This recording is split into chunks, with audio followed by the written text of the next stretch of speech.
నమస్కారం అండి. హే గొర్రెల్స్ హాయ్, హే బురుడీస్ హాయ్. ఈ మధ్యన ఈ గొర్రెలు తోడు వీళ్ళు ఒకరు తయారయ్యారనమాట. ఇప్పుడు వాళ్ళని కలిపి మనం వెంట పెట్టాలన్నమాట. అయితే ఈ మధ్య నేను గొర్రెల మీద వీడియో చేయలేదు కదా, ఈ బురుడి గురించి చేశాను. మళ్ళీ నాకు ఒక గొర్రె వీడియో వచ్చింది. ఆ గొర్రె మీ అందరికీ తెలుసు, ఆ మధ్యన తెగ వైరల్ అయ్యింది. అది ఎవరితంటే ఆ ముసలిం వాడు ఉంది కదా, పనికి మన సాక్షులు అని చెప్తుంది భుజం మీద. అలా ఆయన పిల్లలు వెళ్ళిపోయిన తర్వాత ఏసు వచ్చి భుజం మీద చెయ్యేసాడు, ఇద్దరం కలిసి ఒప్పర్ మీటింగ్ ఇట్టామని చెప్పేసి అన్నది కదా, ఆ పనికి మన దాని వీడియో మళ్ళీ ఇంకొక సోదేసుకొని వచ్చింది. అసలు ఇలాంటి ఎదవల వల్లే గొర్రెలు మీ మతం అంతరించిపోతుంది. ఇలాంటి పనికిమాలిన వాళ్ళు. ఇప్పుడు మీరు హిందువులు నెంబర్లు తీసుకొని హిందువులు అడ్రస్లు కనుక్కొని వాళ్ళ గురించి మీరు ఆలోచించే బదులు ఇలాంటి దరిద్ర మండల గురించి ఆలోచిస్తే వాళ్ళని పట్టుకుంటే కొంచెమైనా మీ మతం ఇక్కడెక్కడో అక్కడక్కడ ఉండిపోయింది కదా, అక్కడక్కడ కొంచెమన్నా మిగులుతుంది. అలాంటి వాళ్ళు ఎంట పడండి, వాళ్ళని పట్టుకొని వాళ్ళు బేకండి. అర్థమైందా? ఎందుకు టైం వేస్ట్. అయితే ఆ గొర్రె ఏం బాగుతుందో ఇంకో పిచ్చి వీడియోతో వచ్చిందనమాట. ఒకసారి వినండి.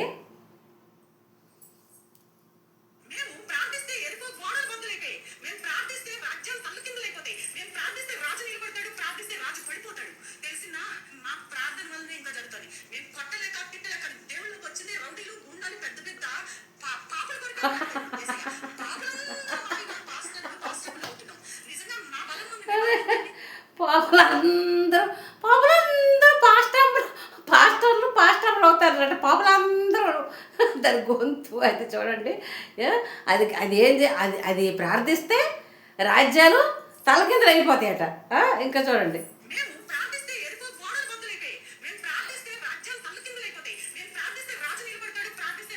ఇప్పుడు దీని చెయ్యి అబ్జర్వ్ చేశారు మీరు? దాని చేతికి ఒక కట్టు ఉంది. ఆ కట్టు చూసారా? కట్టు ఉంది, అబ్జర్వ్ చేశారా? దానికి చేతికి కట్టు ఉంది, ఒకసారి అబ్జర్వ్ చేయండి. చూశారు కదా? ఇది ప్రార్థిస్తే రాజ్యాలు తలకిందులు అయిపోతాయట. రాజు నిలబడతాడు, రాజు పడిపోతాడట. ఇప్పుడు ఆడు నిలబడటం, వీడు పడిపోవడం ఎందుకు? నువ్వే ప్రార్థన చేసుకొని నువ్వే సీఎం అయిపోవచ్చు కదా, నువ్వే రాజు అయిపోవచ్చు కదా. అంటే ఏమి నీ ప్రార్థన నీకు చెల్లదా? నీ ప్రార్థన నీకు పనికిరాదా? ఇప్పుడు నీకు అంత పవర్ ఉన్నప్పుడు, నీ ప్రార్థనకు అంత పవర్ ఉన్నప్పుడు ఆడు రాజు అవ్వాలి, ఈడు పడిపోవాలి అని ఎందుకు ప్రార్థించాలి? నువ్వే రాజు అయిపోవాలని ప్రార్థించుకో. నువ్వే రాజు అయిపోయి ప్రార్థించుకో. నీ ప్రార్థన నీకు పని చేయదా? నువ్వు సీఎం అయిపోయి నువ్వే ప్రార్థించుకో. వీళ్ళ గురించి వాళ్ళ గురించి ఎందుకు ప్రార్థిస్తావు? ఇదంతా పక్కన పెడితే నీకు అంత పవర్ ఉంటే ముందు నీ చేతికి దెబ్బ ఉంది. మీరు అబ్జర్వ్ చేశారా? దీని చేతికి దెబ్బ ఉంది, కట్టు ఉంది, కట్టు వేసుకుంది. ఇప్పుడు ఆ కట్టు ఎందుకే వేసుకోలేవు నువ్వు? ఇలా ప్రార్థన చేయగానే అసలు అక్కడ దెబ్బ మాయమైపోదు కదా. నువ్వు సీఎంల వరకు ఎందుకు వెళ్ళిపోతావు? నీ చేతుకున్న దెబ్బ మాయం చేసుకోవచ్చు కదా. గొర్రెలు దాని దగ్గరికి ఎవరెవరు వెళ్తారో వాళ్ళ గొర్రెలకు మీరు ఏటో వింటారో అది చెప్తున్నప్పుడు మీ బొర్రలు ఎక్కడ ఆడుతున్నారా మీరు? అవునే, ఆడు రాజు అయిపోవాలి, ఈడు పడిపోవాలి అని అంటారు. నువ్వు మొక్కితే ఇవన్నీ జరిగిపోతాయి అన్నావు కదా. ముందు నీ చేతికి దెబ్బ తగిలింది కదా, కొట్టేందుకే వేసుకోవు. ఇలా ప్రార్థించగానే అలా మాయమైపోవాలి కదా అని అడగలేరేట్రా మీరు? గొర్రెలు దశంభాగం ఇచ్చేసి వచ్చినవేనా? అది బ్రతకడం కోసం, బ్రతుకు తెరువు కోసం యాసలు వేస్తుంది. ఇది వరకు ఒక యాసం వేసింది, బాగా వైరల్ అయ్యింది. అప్పుడే దానికి అందరూ తిట్టారు, సిగ్గులేదు. దానికి మళ్ళీ సిగ్గులేదు, మళ్ళీ పనికిమాలిన యాసలన్నీ వేస్తుంది. దాని ఎదురు కూర్చుని మీరు ఏం చేస్తున్నారా? ఇప్పుడు ఇంత పవర్ దీనికి ఉంది కదా, అదే చెప్తుంది కదా, పోరంబోగులందరం పాస్టర్లు అవుతామని చెప్తుంది కదా. ఆలే ఇందులోకి వస్తారట. మహా పెద్ద పెద్ద పాపాత్మలందరూ రౌడీలు, గోండాలట. చూసారు ఎలా చెప్తుందో? సిగ్గులేని మొండ. రౌడీలు, గోండాలే పాస్టర్లు అవుతారట. ఇది పాస్టర్ అమ్మాయింది అనమాట. ఇది ఏడు చేసిందో మరి. ఎంత సిగ్గు లేకుండా అలా చెప్తుందో చెప్పుకుంటుందో చూసారా మీరు? ఇప్పుడు రౌడీలు, గోండాలే పాస్టర్లు అవుతారు అన్నది అందులోకి వచ్చిన తర్వాత ఎదవేస్తారని మానేస్తాం. మీరు అందులోకి కాదే, మీరు ముందు ఎదవలే, అందులోకి వచ్చిన తర్వాత ఎదవలే, కంటిన్యూ ఎదవలు మీరు. అందుకే కదా ఎక్కడో నిన్నగా మొన్న 17 సంవత్సరాల పిల్లకి పాస్టర్ గాడు శుభ్రం పాడు చేస్తాడనేసి విన్నాం కదా.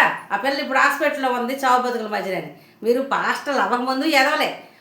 అసలు ఎదవలే పాస్టర్లు అవుతారు, ఎదవలే పాస్టర్లు అవుతారు. ఎదవ పనులను చెయ్యొచ్చు. సనాతన ధర్మంలో కర్మ ఫలితం ఉంటుంది. తప్పు చేస్తే శిక్ష పడుతుంది. ఇవన్నీ ఉంటాయి, మీకు నచ్చవు. పాపాలు కంటిన్యూ పాపాలు చేస్తున్నారు, ఎలా నచ్చుతాయి ఆ పదాలు? అవన్నీ మీకు నచ్చవు, ఆ సిద్ధాంతాలు మీకు పడవు. మీకు ఏంటంటే మీరు ఎన్ని ఎదవ పనులు చేసినా మీకు క్షమించారనమాట. ఈ పారంభోగులందరికీ క్షమించడం ఒక దేవుడు అనమాట. పారంభోగులకు క్షమించడం ఒక దేవుడు. సిగ్గు లజ్జ లేదా నీకు చెప్పుకోవడానికి? ఇంతకుముందు ఇలాగే చెప్పావు. ఏసు నీ దగ్గరికి వచ్చాడు, ఇంటి మీద చెయ్యేసాడు, ఏసు పరువు తీసేస్తుంది, క్రైస్తవం పరువు తీసేస్తుంది. ఏం చేస్తున్నారా మీరు?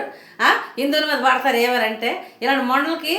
ఇలాంటి మొండల నెంబర్లు కనుక్కొని మా పరుగులు తీయకు, మా మతం ఇప్పటికే సంకనాకించింది, నాకిపోయింది నీలాంటి వాళ్ళ వల్ల అని చెప్పేసి వీళ్ళ నెంబర్లు ఎదుక్కొని ఇలాంటి మొండలను పట్టుకొని ఇలాంటి సాక్ష్యాలు చెప్తే తీసుకెళ్ళి శుభ్రం నాకు తన్నండి.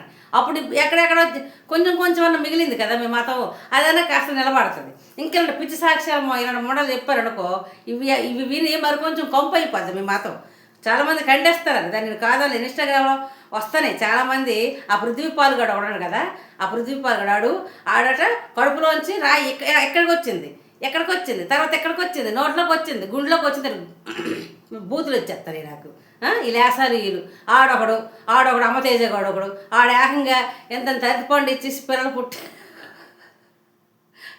ఏకంగా పిల్లలనే పుట్టించేస్తాడు ఆడు. ఏట్రా యాసాలు? ఈ ఆడమోడలు ఆ మగేదవులు ఎక్కడో ఉంటారు మంచోళ్ళు, నేను దాన్ని కాదనలేదు కానీ ఉంటారు. కొంతమంది ఖండేస్తారు ఇన్స్టాగ్రామ్ నేను చూస్తాను, మనం చూసినట్టు చెప్పాలి కాబట్టి. కొంతమంది ఒక అబ్బాయి ఉంటాడు జేమ్స్ అని, ఆ పిల్లడు బాగానే చెప్తాడు కొంచెం, ఎందుకురా మీరు ఇలాంటి యాసాలు వేస్తున్నారు, మన పరువు పోతుందని ఆ అబ్బాయి ఒకటి చెప్తుంటాడు. తర్వాత కొంతమంది ఉన్నారు, 2-3 ఉన్నారు బాగానే చెప్తారు, ఇలాంటి యాసాలు వేయకండి, మన క్రైస్తవ్యం ఇంకా దిగజార్చిక్కండి అని చెప్తున్నారు. అని ఎవరు వినరు కదా, వినరు. మనం ఏంటంటే జరిగింది చెప్పాలి, మనం చూసింది కూడా చెప్పాలి కాబట్టి నేను చెప్తాను. కొంతమంది ఉన్నారు ఖండిస్తున్నారు, కానీ మరి ఇలాంటి మొండలు ఎక్కడ ఉంటారో వాళ్ళకి తెలియాలి కదా. తెలిస్తే కనుక వీళ్ళ నెంబర్లు పట్టుకొని వీళ్ళకి ముందు ఉతకండి పట్టుకొని, అప్పుడే ఇక్కడ ఎక్కడో కొంచెం మిగిలి ఉంటుంది. ఇంకొకటి వచ్చింది వీడు అయితే మాట సంగతి. దీనికి ఎంత పవర్ ఉంటే దాని కట్టు ఎందుకు వేసుకుంటుంది? ఈ హాస్పిటల్స్ ఎందుకే, ఇవన్నీ ఎందుకే? నీకు ఇన్ని మహిమలు ఉంటే ఆడ రాజవ్వాలి, ఈడు పడుకోవాలని ఎందుకు మొక్కుంటావు?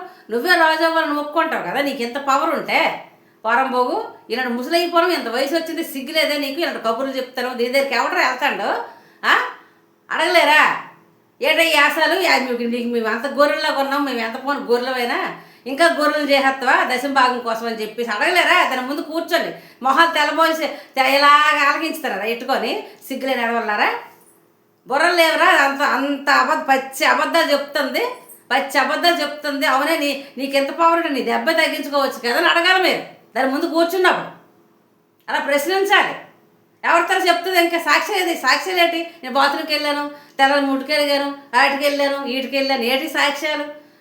మరి జన్మెత్తి ఇంట్లోకి ఎలకొచ్చింది, బొద్దింకి వచ్చింది, ఇల్లు అయిన తర్వాత బయలు వస్తుంది, ఒక బొద్దింకి తినడానికి బయలు వస్తుంది, ఏంటి కుక్కని పిల్లిని తినడానికి కుక్క వస్తుంది, ఎలకని తినడానికి పిల్లి వస్తుంది. ఇది అంతా సృష్టి, ఇది అంతాను ఇది కంటిన్యూ జరుగుతుంది. మనం కొన్ని తింటాం కదా చేపలు అవి ఇవి. అలాగే ఇంట్లోకి పోయి ఎలకొచ్చింది, అల్ల అది వచ్చింది, ఇది సచ్చింది, ఏంటి సాక్ష్యాలు? ఎంత ఎవరితో దానికట్ట చీపురు పట్టుకుని వచ్చాడట, చీపురు పట్టుకుని నొప్పి వచ్చిందట దానికట్ట. ఎంత చీపు సాక్ష్యాలు ఇవి! అసలు సాక్ష్యాలు ఎందుకురా? దేనికి పనికి వచ్చిన సాక్ష్యాలు ఇవి? ఇలా చెప్పుకొని తగలాడతారు మీరు. అవి చెప్పాలా? అవి చెప్పే సంక్రాంతించుకోన్నారు మీ మతాన్ని, అవి చెప్పే సంక్రాంతించుకున్నారు. ఏదో సూళ్ళంతా చెప్పుకోలే. ఇంకొక మొండ ఉంది చూడండి, చూపిస్తాను. అది పూర్తిగా ఏజ్ మీద తోసేస్తుంది అన్నీ.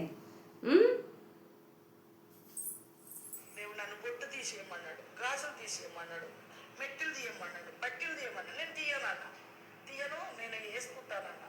నేను ఏదైతే నేను వద్దాను, నేను తీయనన్నానో దేవుడు అదంతా నాకు వాపు, దుల్ద, నొప్పులు తెచ్చిపెట్టి అన్ని ఇచ్చేస్తారు గట్టిగా. అయితే చూసారా, అదే దేవుడు ఇవన్నీ తీయను అంటే దీనికి దురదలు ఇచ్చాడు. ఏసు అంత శాడిస్టా? గొర్రెలు మీ ఏసు అంత శాడిస్టా? బొట్టు తీనంటే గాజులు తీయనంటే దొరదెత్తాడు, గజ్జెత్తాడా? పాస్టర్కే దేవుడు అంటుంది కదా, ఇది ఆడు తీసేయమంటాడు కదా, ఎలాగో ఆడు అవన్నీ తీసేయండి అంటాడు కదా. ఇదేమాత్రం అది అంతా సొల్లు, అదంతా దీనికి దొరదలు వచ్చాయట. నువ్వు బొట్టు గాజులు వేసుకుంటావు, నీ ఏసుకి ఎందుకని? ఏసుకి దొరదేస్తుంది ఏంటి?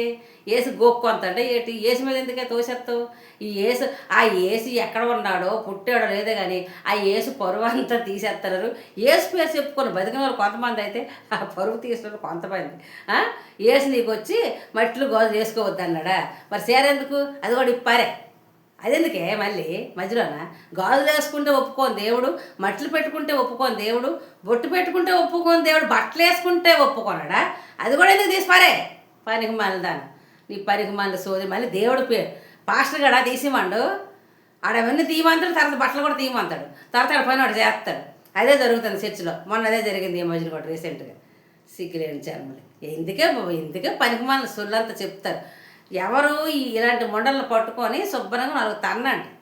అర్థమైంది కదా? అక్కడక్కడ మిగిలిన క్రైస్తవం కొంచెమైనా మిగులుతుంది, కొంచెమే మీ మతాన్ని కాపాడుకున్న వాళ్ళు అవుతారు. జై శ్రీరామ్.